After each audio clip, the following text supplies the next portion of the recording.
Hey guys, it's your boy Colmorn, aka Deja Vu, coming at you with a little uh, mixing tutorial, production tutorial today. The reason why I'm doing it is mainly because I got a question from a guy named WickyNiik on the Laidback Luke forums, which I'm a little way too active on. Probably not a bad problem to have. This one, usually for these things, I like to respond to them via text, and I'll spend half an hour going writing it out, going back and re-editing it. But today, I figured the question is something I really struggled with in the beginning, trying to figure it out. And I thought maybe more than just WickyNiik would like some insights on how exactly you go about getting this layering part down. In addition, I just felt too lazy to actually write a real post on there. So, pulled out the camera, put up the new tripod mom got, so I don't have to sit there and watch my arm ache as I try to talk to you guys. And yeah, so hopefully I answered his question. So let me get to the question. It goes, "Hi Colin, thanks for your help, and sorry for the very, very late reply. You're a really helpful member of the forum," and it goes down to this. But I still don't understand one thing. I know that every element in a mix should have its own place: synth, bass, chords, VEQing. But why, for example, when I analyze tracks via splice from professional producers such as Kashmir, bass jackers, in the projects, it sounds like the bass is not high-cutted, but it still sounds good and full. When he makes the track, when he goes about it, his leads are low-cutted at certain parts. He says his chords are low-cutted and high-cutted at 10,000 hertz. I'm assuming you're high. Yeah, okay, so you're high-cutting at 10,000 hertz. And then your bass is low-cutted and high-cutted around. It's low-cutted and then high-cutted around 1,000 with 72 dB per octave. And then his question is, from that, even though every element has its own place in its mix in the frequency spectrum, and when it gets played all together, it sounds really hollow. It doesn't, even though everything's standing out, it doesn't really sound really full and cohesive in the mix. So, and he says, if he removes the high cut from the chords and the bass, this sounds better and fuller. But why, if everything's supposed to have its own place, does it sound better when he, kind of just doesn't do any EQ and just kind of lets it all sit out? And the track he puts as a good example of this that I'll be using for this tutorial is the production by Tom Swoon and Stadium X called Ghost. So for this one, if you guys want to pop that up for reference, again, it's Tom Swoon and Stadium X's Ghost. I'll be going about dissecting it, kind of relating what I hear, mainly for WickyNiik, but for any of you guys. And yeah, hopefully you get some knowledge bombs out of that. So let's tackle this one by one. So for let me see how exactly I want to go about tackling this.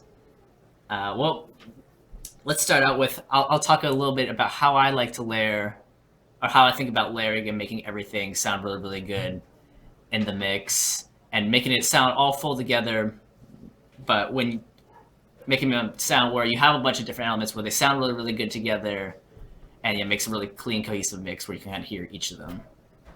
So the main thing I think, I'm sure that I think that WickyNiik talks about, I'm not sure if you're listening to each of these elements in solo or in the mix, but I guess just in case for you guys who might be newer, and in just in case Nick's making this mistake, is you want to make sure you always listen to your elements in context of the mix.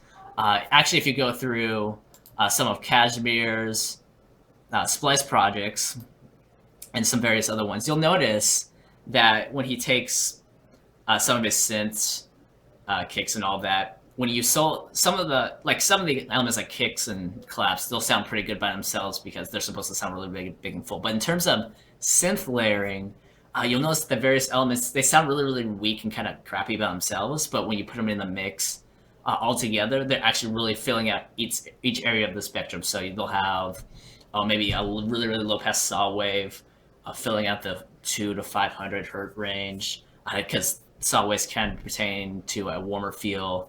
Maybe he'll put a really distorted, gritty, square pulse wave in the mid area. Because that'll give it some nice mid-range frequencies that kind of really distorts. and then he'll put some white noise in the upper range. So you have the layers together so that if you were to solo each of them, they sound really, really bad, but kind of meshed together, they sound really, really good overall in the mix. Again, this is probably something that's not new to you guys. You probably heard a lot of these producers talk about it in their various future music videos, but and I remember when I was starting out, I was like, yeah, okay, but why isn't it working for me? It's something that, even though in theory it makes sense, that you really have to do it over and over again before it really finally starts to click. So that's, at least in terms of, just in case that might be one of your problems, is that if you were listening to the sounds solo and not together in the mix, making sure you're EQ them out of each other's way, that might be one problem. Actually, one program that I found that's really helped, even though I've gotten the last 3 years after I wish I would have gotten it, is a little one called, I think, what was it? M-Audio, I'm going to screw this up. I think it's Multi-Analyzer. Let me double check that really quick, though. Yeah, Melda Multi-Analyzer.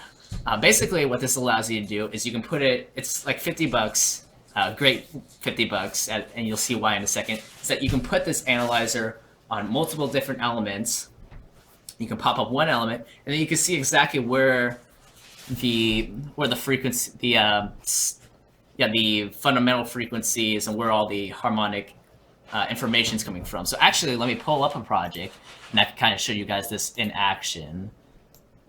Let's see, what would be a good one?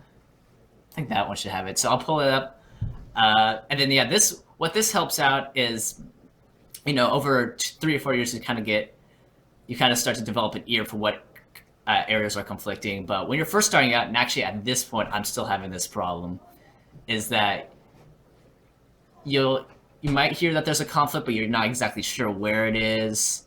And I know definitely starting out, you're definitely not going to know exactly what frequencies are conflicting. So by using this multi-analyzer, it gives you a really, really good visual sense of, oh, okay, this is where these two elements are conflicting. There's a lot of information going between these two, so if I duck one out of the way, this one should stand out a little bit more. And hopefully, once this project loads, I'll be able to show you guys in practice how this would actually end up looking out. It looks like it loaded. Hopefully this will show it one way or the other. All right, we do what we can, guys. So we'll set one on the lead. Not that one, derp. You want to set the multi-analyzer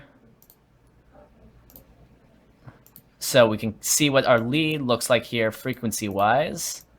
And we're going to set that. Yeah, okay, so green's the lead. Turn off everything. So this is where all the frequencies are jumping around for the lead right here. And then if we were to say, okay, I hear my lead, but it sounds like, in comparison to the saw,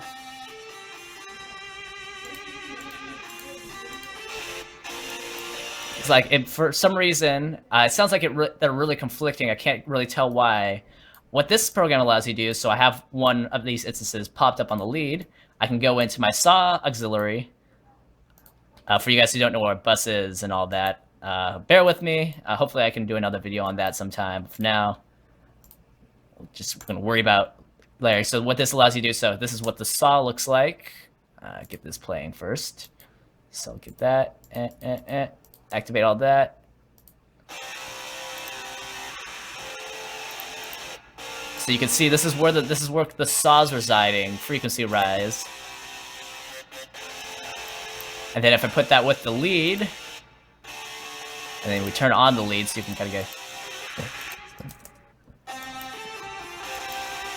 So you can see this is where the lead's residing, and this is where the saw's residing. So if I were to say, actually kind of like I hear now, is that, okay, I kind of hear that they're conflicting, but I'm not entirely sure where they're conflicting. I'm gonna pause that. You can see right around here the frequency information of both of them.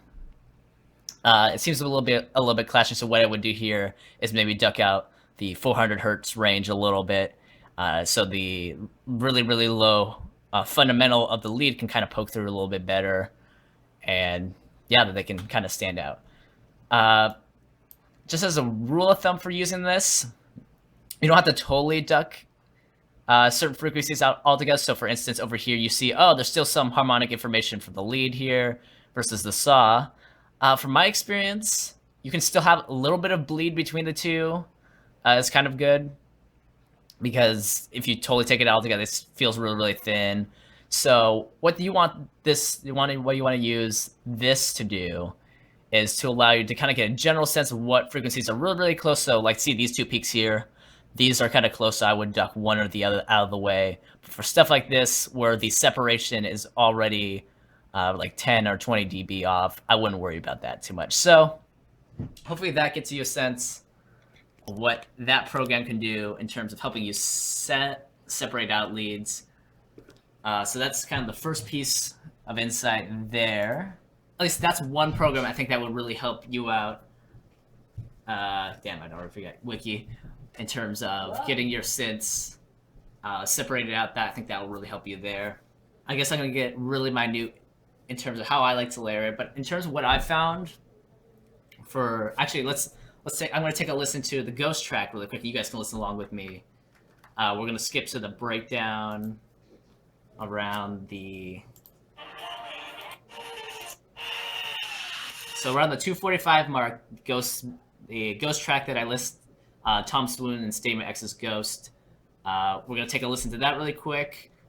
I'm going to tell you guys what I'm hearing, and then, yeah, hopefully that'll give some insight on what's going on in this track. So the first thing at least I really noticed is that I'm not sure at least where you're getting kind of the bass sounding like it's in the high frequencies, but what I'm noticing is that the Ghost track is actually, the bass is actually low passed around 100, 200 hertz. You can't really hear any high frequencies. Let me double check that.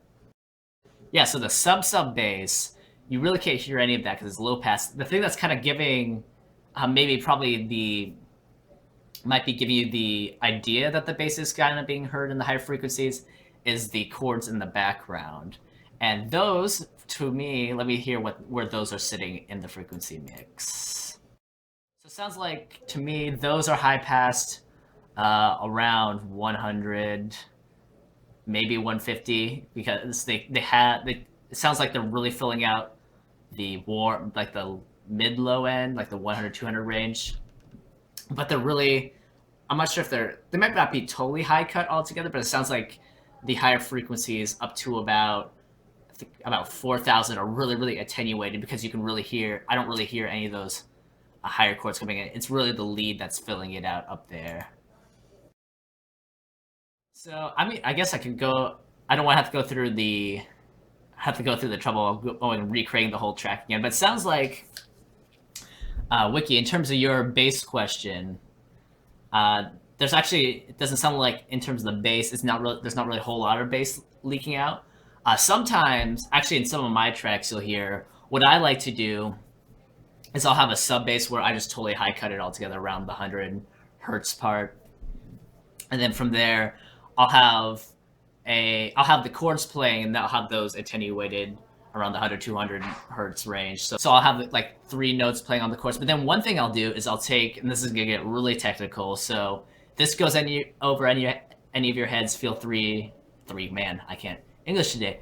Feel free to go back and re-listen to it. But what I like to do is I'll take the root note of the chord, or the note I really want to stand out from the chord progression, and I'll put an extra layer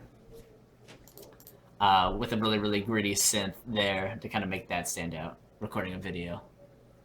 I know, it's crazy, Grandpa. Yeah, over at grandparents' house right now, so you hear some voice cameos in the background. Actually, no, I think I did that trick in this. So actually, I'll break down the synth layering I do really, really quickly here for you, Wiki, so you can kind of get a sense of what's going on here. Now I have to wait another 5 minutes to load. But yeah, while we're waiting, a couple other tricks I like to do in terms of allowing elements to stand out from each other.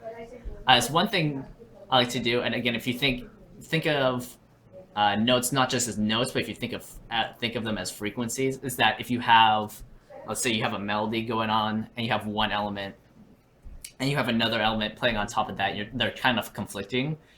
If you change instead of trying to EQ each other out of one another's way, if you can change the notes of one element versus the other, since they won't be playing the same frequencies because their partials are all going to be different, and I don't want to go down that technical route. If you play them you have two elements, same sounding elements playing different melodies, they'll both be able to stand out really well together. So that's another trick I like to use to kind of get my elements breaking out together there. So in terms of kind of getting that, how exactly I go about layering so that they're all sounding good, I'm gonna point the camera at the track and I'll break down for you really quick what's going on here. Again, it's gonna be on crappy phone speakers, so you have to take my word in terms of what's going on in the low and mid range. But yeah, let me show you what's going on here. So pull out the headphones, skip to the... So what I have, first off, I think this is the... Yeah, so I have the sub bass going on right now, and how that's being EQ'd is obviously, you see, so you can tell it's not, none of the higher frequencies are breaking out. So what I have here is I have it at least low cutted right at its lowest note. So because this is an F falls around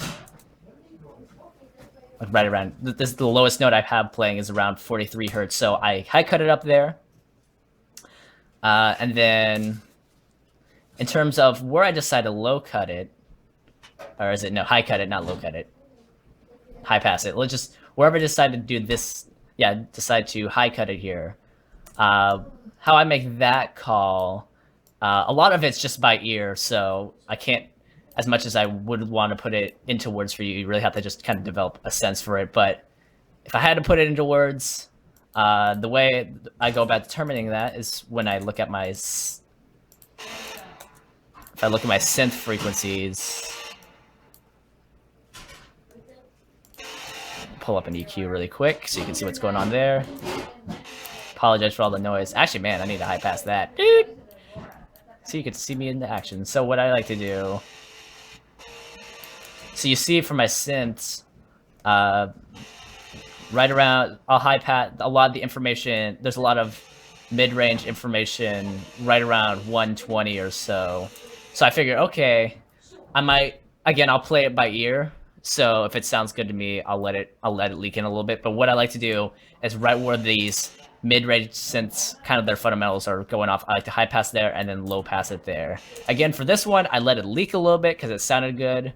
And then I think on the other synths, I low pass it a bit. But that's how I kind of figured out, okay, what fits there and what doesn't. Then in terms of kind of the top lead, because you don't just hear the kick, you don't just hear that the entire time. How I decided how the lead's going out was, again, kind of, you play it by ear and a lot of experience, but let me see if I can put it into words so we have.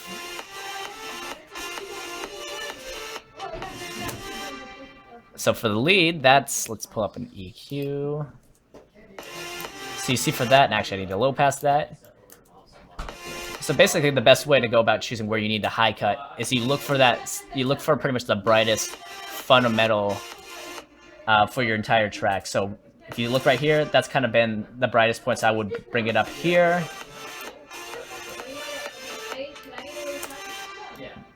So that would clear out where you need to high cut there. And then in terms of messing around with the everything else, you kind of play that. Oh man, everybody's getting into a fun argument over there. Hopefully you can still hear this. It's amazing what arguments they get into over who's cooking lunch. So I guess actually the long and the short of it, I'll break it down for you. What you want to do in terms of figuring out where to low cut and high cut is you want to find the fundamental, which is usually the brightest one of these signals right down here. You move the high cut all the way there. Make sure, because you're going to be playing notes, make sure it hits, you high cut it at the lowest note. So if you're looking at this, so the lowest note seems to be right around here is where the lowest note's playing, so I would move it up there. And then what I would do after that in terms of the rest of this information is that, okay, so I have this high part, I have my leads combating for the super high frequencies as well as my saws. So at this point, I would, in addition to using the multi-analyzer to figure out what areas are really, really conflicting, I would play it by ear, figure out what elements I want standing out, and then cut away from that. So actually, just to illustrate, so if I had the saw and the lead playing, I go to my analyzer, put green for saw, go to my lead, pop that analyzer, put it for blue, and then once I've high passed, I take a look, listen to where both of these are residing, and then I cut there, turn off. So I take a look at that. And again, it doesn't have to be all by eye. Definitely trust your ear. So if they sound like to you, it sounds like it's clear enough, trust your ear. But to me, so if you see, well, actually we'll pause it so I don't have to keep yelling over it. So you pause it, and if you take a look at the information after you've high passed, the saw is right down here, all this information, there's no conflict, so we don't have to worry about that. There might be a little bit of conflict here between the saws and the lead. I want, personally, because the lead's kind of the main catchy part, I would take a little bit of the saws away here to make that really stand out. For this area, might be debatable. It could be a toss-up between what you want to stand out more. I think, personally, I would take away maybe a little bit of the leads here, so the saw could fill out this area a little bit better, so I'd take away 1 to 2 dBs from about 800 hertz to 6.5 thousand hertz. And then the top end, I would let the leads bleed in. And in theory, that's what I would do. Again, I would make sure to double check with my ear to see if I like it. So that's at least in terms of layering. That's kind of how I would approach it. Again, I apologize for kind of the long-winded answer to that. But that's exactly kind of the vague idea of how I would go about approaching making all the elements work together, but still kind of make them have their own places, but don't sound really, really bad altogether. Just summing up, because I knew I throw a lot of information at you. Kind of the long and the short of it is that whatever element you have, you want to find the fundamental of it. And that's kind of the brightest, lowest frequency you see on the spectrum, really standing out. You high cut to there. You do that for each of your elements, and then you take a look at all of your elements. You see, okay, using the multi-analyzer, what areas do I see there's a lot of elements that are pretty much at this, their frequency levels are pretty much at the same thing. Again, double checking with your ear. If they sound like, if they look and to your ears, trained or untrained, you feel like you want to take away a little bit to give it some breathing room. You say, okay, my leads and my saw, for instance, they're conflicted. It looks like they're both their frequencies are about the same level, about the 800 hertz range. Take away a little bit of the saw there to let the lead poke out there. And again, if it sounds good or it sounds a little bit more open, I would go about keep executing that. And then you kind of go about doing that for each other element until they all kind of stand out. So just realized I was hoping to go for a 20-minute video, but I realized I rambled on a little bit longer than I had planned, in addition to trying to get the video set up. Hopefully, there are some nuggets of wisdom in there for you, Nick.